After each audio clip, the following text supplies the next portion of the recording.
My wife threw me out like trash, thinking she'd won a $33 million fortune. But one phone call flipped the script, she lost everything, and I got justice. This is how I turned her betrayal into my triumph. The Miami sun beat down on Daniel Morales as he tightened a bolt on a customer's Chevy, sweat dripping from his brow. At 32, he was a skilled mechanic, known for his steady hands and relentless work ethic. His small auto shop in Little Havana hummed with the rhythm of tools and reggaeton from a nearby radio. But his mind wasn't on the engine. It was on Sophia, his wife of 7 years, and the growing distance between them. Daniel had always been the dependable one. He'd work 60-hour weeks to fund Sophia's yoga retreats and designer shopping sprees, never complaining. She was his world, even if her affection had cooled over time. Her laughter, once bright and contagious, now surfaced only when she wanted something, usually money. Still, Daniel held on, believing love meant sacrifice. He'd turned down a promotion to manage a chain of repair shops because it would have meant moving to Tampa, away from Sophia's social circle. His dreams waited in the wings, always second to hers. 2 years ago, everything shifted. Sophia's father, Carlos, a self-made millionaire who'd built a real estate empire from nothing, was diagnosed with pancreatic cancer. The news hit like a freight train. Carlos was a titan, gruff, sharp-witted, and fiercely independent. He'd started with a single rental property and turned it into a $33 million portfolio through sheer grit. Daniel admired him, not for the money but for his unrelenting drive. When the doctors gave Carlos months to live, Daniel stepped up. Night after night, he sat by Carlos's bedside in the Coral Gables mansion. They'd watch old action flicks, Die Hard, Rambo, cracking jokes about cheesy one-liners. Carlos shared stories of his early days, hustling in Miami's cutthroat property market, outsmarting competitors twice his age. Daniel listened, soaking in every word. They bonded over those quiet hours, a connection deeper than anything Daniel had with Sophia. She rarely showed up, always citing some urgent trip or event. "She's finding herself," Carlos would say with a wry smile, but his eyes betrayed disappointment. One evening, over a glass of aged rum, Carlos looked at Daniel with uncommon intensity. "You're solid, Daniel.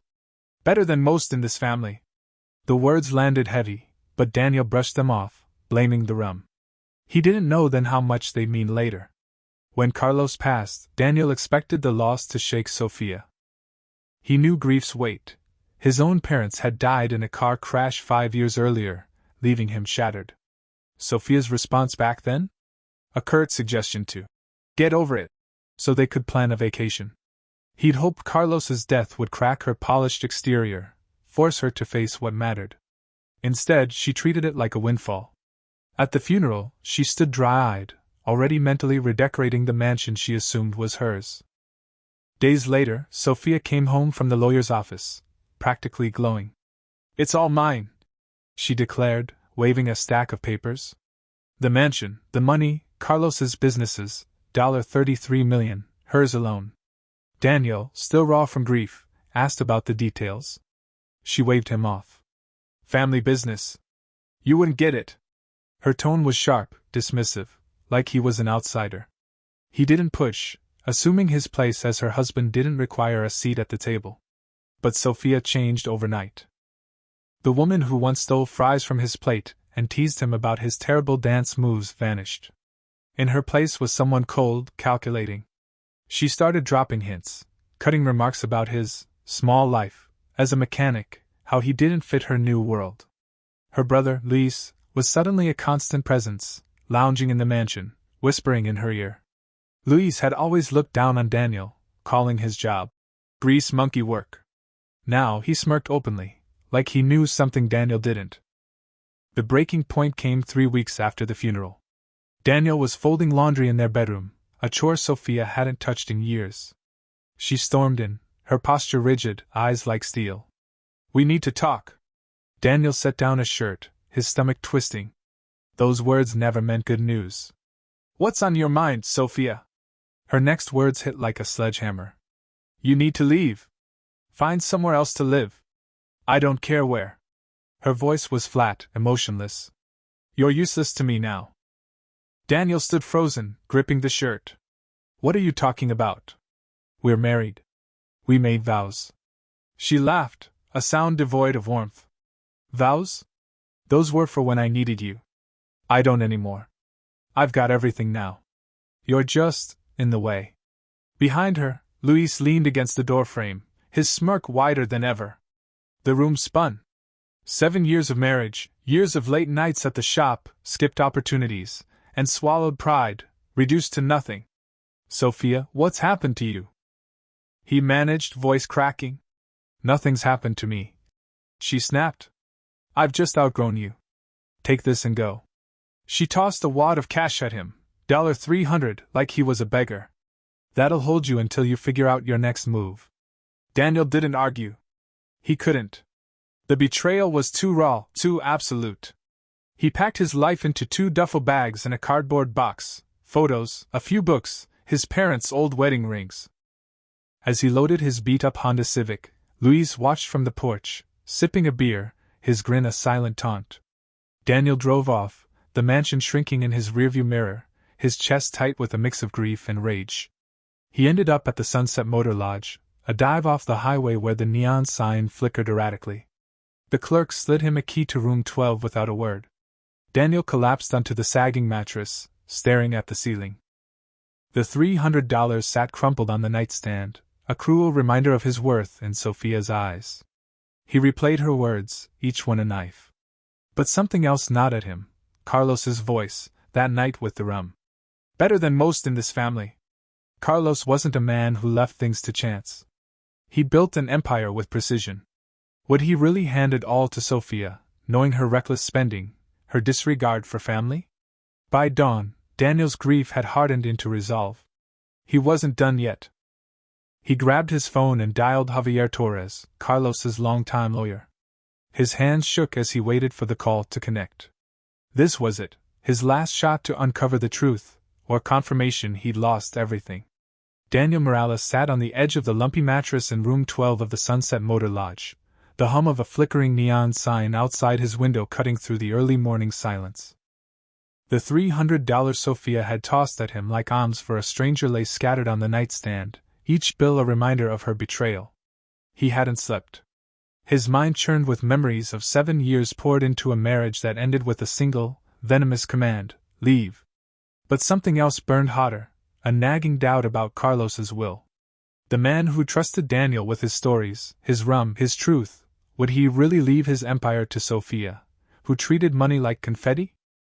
Daniel's call to Javier Torres, Carlos's lawyer, was a desperate gamble. As the phone rang, he paced the small room, his boots scuffing the worn carpet. Javier answered on the third ring, his voice warm but tinged with urgency. Daniel, I've been trying to reach you. Where are you? Daniel explained, voice tight, about Sophia's eviction and his new address at the motel. There was a pause, then Javier's tone shifted. We need to meet. Now.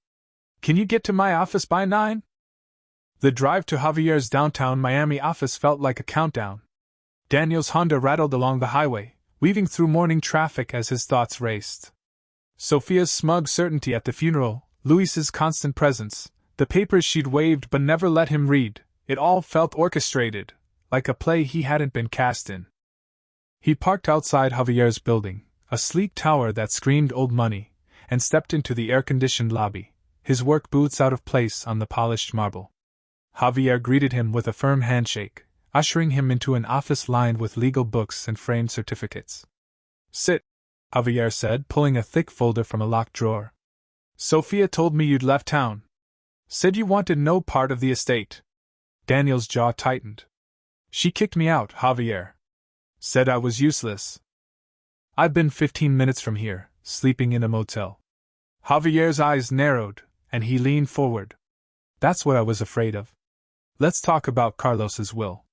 Daniel braced himself, expecting confirmation of Sophia's claim that she'd inherited the $33 million empire. Instead, Javier slid a document across the desk, its pages heavy with notarized seals. Sophia lied. Carlos didn't leave everything to her. He left the bulk of it to you. Daniel blinked, the words not registering. Me? What are you talking about? Javier tapped the paper. The mansion, 70% of his liquid assets, controlling interest in his businesses, it's all yours. Sophia got $10 million, but there's a catch. Daniel's pulse hammered as Javier explained. Carlos had added a clause. Sophia's inheritance depended on her treating Daniel with respect and dignity after his death. If she failed, her share would revert to Daniel. She knew, Javier said, pulling out a receipt. I gave her the full will 3 days after the funeral. She chose to ignore it. Daniel's mind reeled. Sophia hadn't just betrayed him, she'd gambled $10 million on her arrogance, assuming she could erase him without consequence. Javier leaned back, his expression grim. There's more. Sophia showed you papers, right? Claimed they were the will? Daniel nodded, recalling the documents she'd flaunted. Those were fake. She paid a forger $50,000 from Carlos's accounts, money she wasn't authorized to touch, to create a version that cut you out. Daniel's hands clenched into fists. Forgery. Fraud. The woman he'd loved had built a lie to steal everything. Why would she do this? He asked, voice hoarse. Because she thought she could get away with it, Javier said. But Carlos was smarter. He knew her better than she knew herself. Javier reached into the folder and pulled out a small digital recorder. He left this for you. He pressed play, and Carlos's voice, frail but resolute, filled the room. Daniel, if you're hearing this, Sophia's shown her true colors. I'm sorry, son. You were more family to me than she ever was. Take what I built. Use it well. Don't let her guilt you into a dime. The recording clicked off, leaving Daniel stunned, a mix of grief and vindication washing over him. He left Javier's office with a copy of the real will and a plan. Sophia's world was about to unravel. By noon, Javier's team had frozen Carlos's accounts, locking Sophia out. Her credit cards, linked to those accounts, were cancelled within hours. Daniel drove back to the motel, his mind racing with next steps. He wasn't just fighting for money, he was fighting for the truth Carlos had entrusted to him. But Sophia wasn't done. That evening, his phone buzzed with a text from Luis. You're making a mistake, grease monkey. Back off, or you'll regret it. The threat only fueled Daniel's resolve. Back at the motel, Daniel sat on the bed, staring at the will. The weight of Carlos's trust settled on him like armor. Sophia and Luis thought they'd won, but they'd underestimated both him and the man who'd built an empire from nothing. Daniel wasn't the useless husband they'd dismissed. He was the heir Carlos had chosen, and he'd make sure Sophia's betrayal cost her everything she'd schemed to take. Daniel Morales gripped the steering wheel of his Honda Civic, navigating Miami's evening traffic as the city's skyline glowed against the dusk. The copy of Carlos's real will sat on the passenger seat, its pages a ticking bomb ready to detonate Sophia's carefully constructed lie. Javier Torres's words echoed in his mind, "You're the heir." Sophia's $10 million was conditional, and she blew it. The revelation had flipped Daniel's world upside down, but it was Carlos's recorded voice, steady, trusting, that lit a fire in him. He wasn't just fighting for money, he was reclaiming his dignity. His phone buzzed again. Another text from Luis, Sophia's brother. You're done, Morales. Stay out of our business. Daniel ignored it, his focus razor sharp. Javier had warned him to move fast. Sophia's forgery was a crime, and her access to Carlos's accounts needed to be severed before she drained them further. Daniel pulled into a gas station, dialing Javier to confirm the next steps. Everything's in motion, Javier said. Accounts are locked, and I've alerted the authorities about the forged will. But be careful. Sophia's not going down quietly. Daniel's first stop was the Coral Gables mansion, now legally his.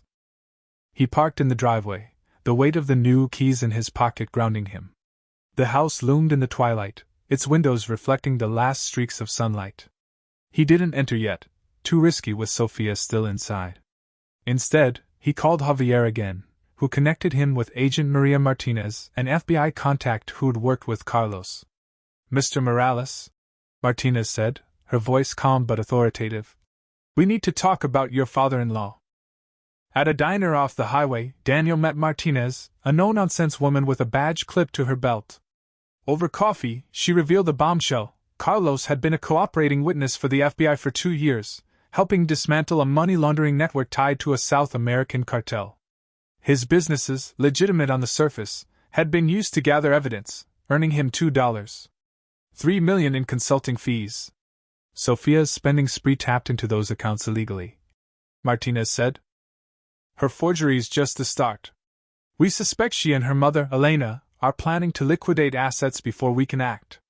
Daniel's stomach churned. Sophia's betrayal wasn't just personal, it was criminal. Martinez slid a small device across the table. Wear this tomorrow when you confront Sophia.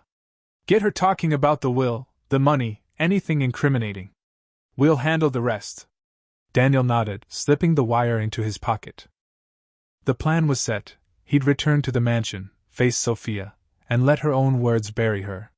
The next morning, Daniel drove back to Coral Gables, the wire taped to his chest. His heart pounded as he unlocked the front door and stepped inside. Sophia was in the kitchen, pacing, her phone pressed to her ear. What do you mean the cards declined? She snapped, oblivious to Daniel's presence. She froze when she saw him, her hand dropping the phone. What are you doing here? She demanded, her voice sharp enough to cut glass. I live here, Daniel said, holding up the keys. This is my house now. Sophia's eyes widened, but she recovered quickly, stepping closer. You're delusional. I inherited everything. Get out before I call security. Daniel leaned against the counter, forcing calm. You sure about that? I saw the real will, Sophia. You got $10 million, if you treated me right. Kicking me out? That was a $10 million mistake. Sophia laughed, but it was brittle, nervous. You're bluffing. I have the papers. It's all mine. Daniel pressed, the wire recording every word. Papers you forged. Paid $50,000 for a fake will, didn't you? Stole from Carlos's accounts to do it. Her face twitched, and Luis appeared from the hallway, his posture tense. What's he talking about, Sophia? He asked, but she ignored him, advancing on Daniel. You think you can scare me? I've got lawyers' connections. You're nothing. That's when Elena, Sophia's mother, swept into the room, her presence commanding. Enough, Daniel, she said. Walk away now, or we'll make sure you regret it. We know people who can tie up Carlos's estate for years. The threat was clear, extortion, plain and simple. Daniel kept his cool, baiting them. You mean the same people Carlos was helping the FBI catch? The ones you're trying to sell his businesses to? Sophia's breath caught, and Elena's hand froze mid-gesture. They'd taken the bait. Before Sophia could respond, the front door burst open. Agent Martinez and 3 FBI agents stormed in, badges flashing. Sofia Morales, Elena Morales, you're under arrest for fraud, forgery, and attempted extortion, Martinez said, her voice cutting through the room. Sophia's phone clattered to the floor as agents cuffed her, her protests drowned out by Martinez reading her rights. Elena tried to bolt but was stopped at the door. Luis, wide-eyed, backed away, muttering, I didn't know. As the agents led Sofia and Elena out, Martinez turned to Daniel. You did good. Carlos would be proud. Daniel watched the women being loaded into a van, Sofia's defiant glare meeting his steady gaze. For the first time in weeks, he felt the weight of betrayal lift, replaced by a quiet strength. The mansion was his, the truth was out, and Sofia's empire of lies had crumbled in a single morning. The Coral Gables mansion stood quiet as Daniel Morales watched the FBI van disappear down the palm-lined street, its red taillights fading into the Miami dusk. Sofia and her mother, Elena, were gone, their wrists cuffed, their schemes exposed. The wire taped to Daniel's chest had captured every damning word, Sofia's admission of forgery, Elena's threats of extortion. Agent Martinez's parting nod had been a silent acknowledgement. Justice was served. But for Daniel, the victory felt hollow. The house, now his, echoed with memories of betrayal. He walked through the front door, the keys in his hand heavier than before. The kitchen, where Sofia's world had imploded hours earlier, still held her abandoned phone on the counter. Daniel didn't touch it. Instead, he called Javier Torres, the lawyer who'd set this whirlwind in motion. It's done, Daniel said, his voice steady but tired. They're in custody. Javier's response was brisk. Good. We're not finished. Meet me at my office tomorrow. We need to secure the estate. By morning, Daniel was back in Javier's downtown office, signing papers to transfer Carlos's assets, $33 million in properties, businesses, and accounts, into his name.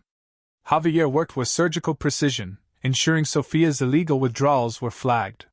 The banks moved swiftly, freezing every account she'd touched.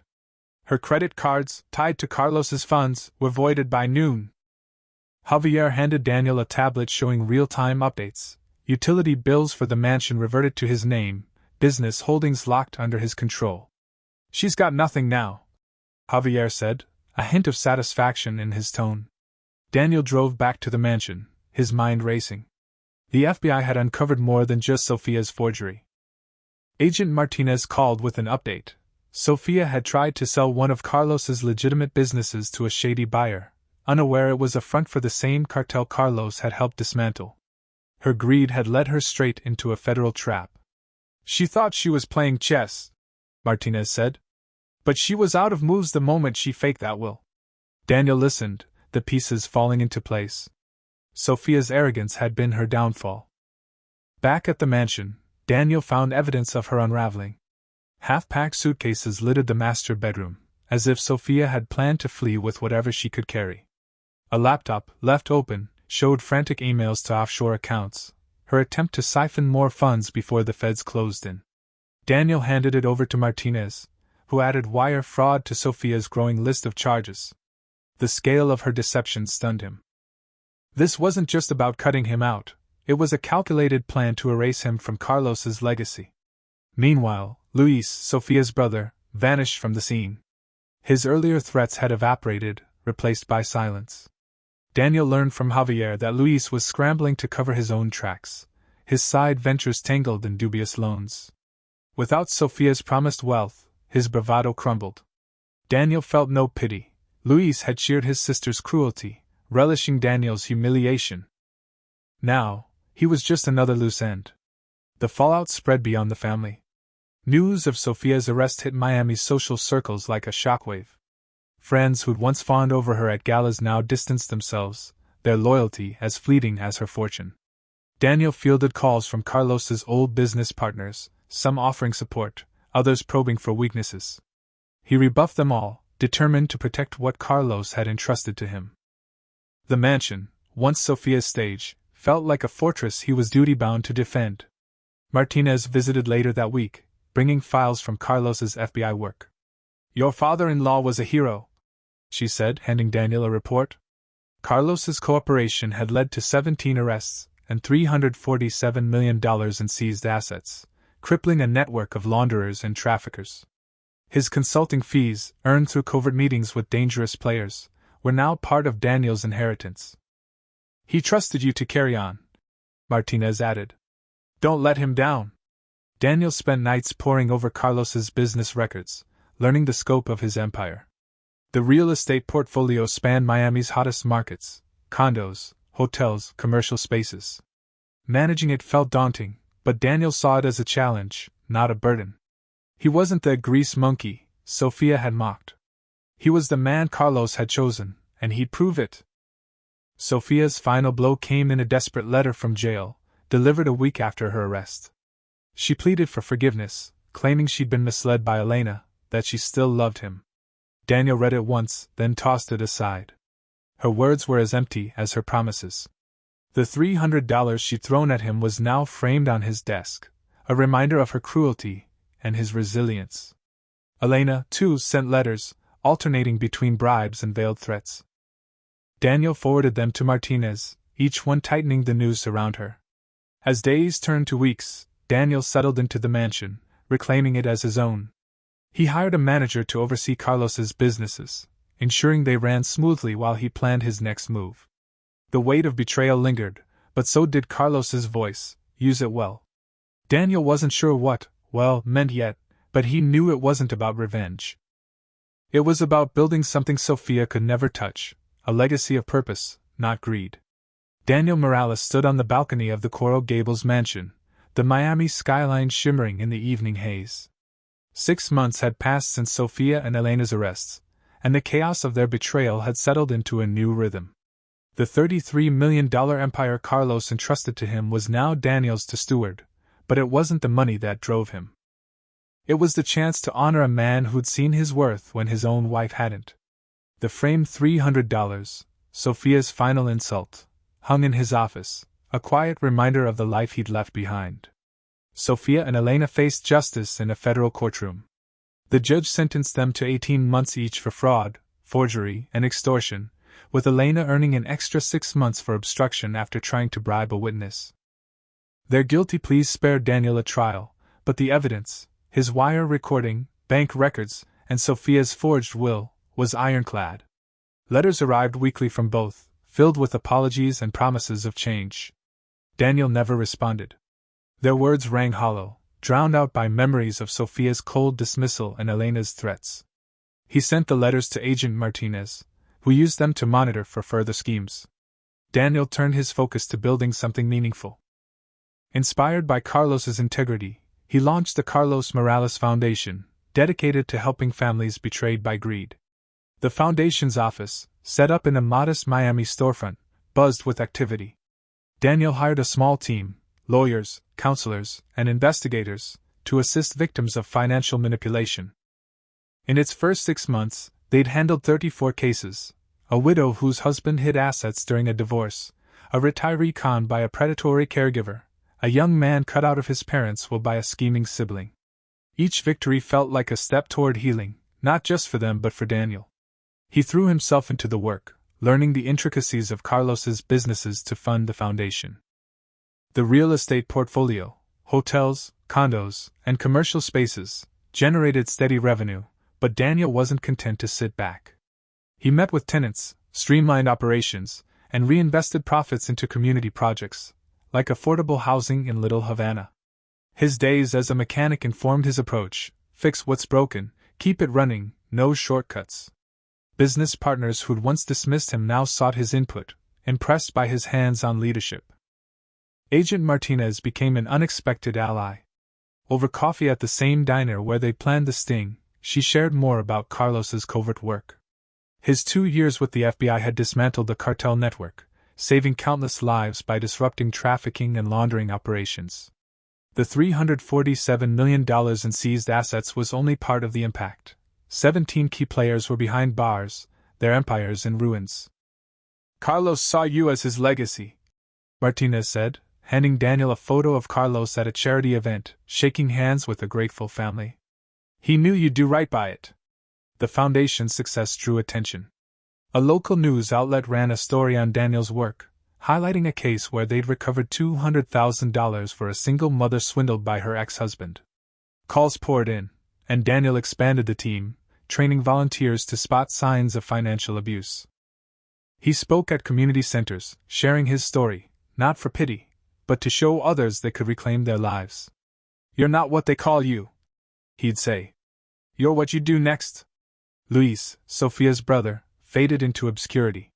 Word reached Daniel that Luis's shady investments had collapsed, leaving him dodging creditors. He never contacted Daniel, likely too ashamed to face the man he'd mocked. The socialites who'd orbited Sophia also vanished, their loyalty tied to her wealth. The mansion, once their playground, now hosted foundation meetings and community fundraisers. Daniel kept Carlos's old study intact, a space for reflection where he'd sip rum and plan the foundation's future. One evening, Daniel found a sealed envelope in Carlos's desk, missed during the initial transfer of assets. Inside was a handwritten note from Carlos, dated a month before his death. "Daniel, you're the son I chose. Build something that lasts. Don't let my mistakes define you." Attached was a list of charities Carlos had quietly supported: shelters, youth programs, small businesses. Daniel added them to the foundation's mission, channeling funds to continue Carlos's work. As months passed, Daniel's life took on new purpose. The pain of Sophia's betrayal didn't vanish, but it no longer defined him. He hired a manager to oversee the mansion's upkeep, freeing him to focus on the foundation. He reconnected with old friends, hosted barbecues, and even started coaching a youth baseball team in Little Havana, something he'd loved as a kid but abandoned for Sophia. The kids called him Coach D, their cheers a stark contrast to the silence of his marriage's final days. Standing on the balcony, Daniel raised a glass of Carlos's favorite rum to the fading sun. The city sprawled below, alive with possibility. He wasn't the broken man who'd packed his life into a Honda 6 months ago. He was Daniel Morales, heir to a legacy of justice, building a future where greed lost and integrity won. The foundation was just the start. Every case they took, every family they helped, was a brick in a monument to Carlos's trust and Daniel's redemption.